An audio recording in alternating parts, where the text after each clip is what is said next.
अस्सलामु अलैकुम वरहमतुल्लाहि वबरकातुहू। अल्हम्दुलिल्लाहि कफ़ा व सलामुन अला इबादिहि अल्लज़ीना इस्तफ़ा, अम्मा बाद।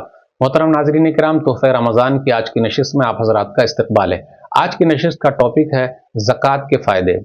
याद रखिएगा, 5 पिलर्स जो इस्लाम के हैं उसमें से एक अहम पिलर ज़कात भी है, और ज़कात गरीबी का शर्तिया इलाज है। ज़कात के बेशुमार फ़ायदे हैं। अगर हम और आप ज़कात निकालते हैं तो हमारा बड़ा फ़ायदा है। ज़कात देना इखलास की निशानी है। सूरह बय्यना सूरह नंबर 98 आयत नंबर 5। ज़कात देना बरकत हासिल करने का बेहतरीन ज़रिया है। सूरह मरियम सूरह नंबर 19 आयत नंबर 31। जो लोग ज़कात नहीं देते हैं उसका बुरा अंजाम होने वाला है। उनकी दौलत को तख्तियाँ बनाकर आग में गर्म करके उनकी पेशानियों, पट्ठों, पहलुओं, पीठों पर दागा जाएगा। बड़ा बदनसीब है वो।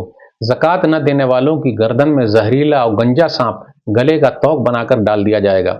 हदीस के अंदर आया, मन आताहुल्लाहु मालन फलम युअद्दि ज़कातहु मुस्सिल लहु मालुहु यौमल क़ियामह शुजा नक़रा लहु ज़बीबतान युतव्विक़ु यौमल क़ियामह सुम्मा याख़ुज़ु बिलिहज़मतैहि यानी शिदक़ैहि सुम्मा यक़ूल अना मालुक अना कंज़ुक।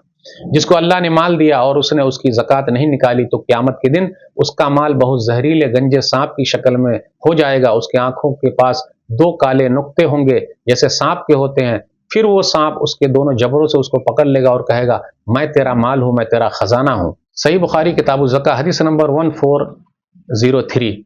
इसलिए मेरे भाइयों, ज़कात अदा करें, उसके बेशुमार फ़ायदे हैं।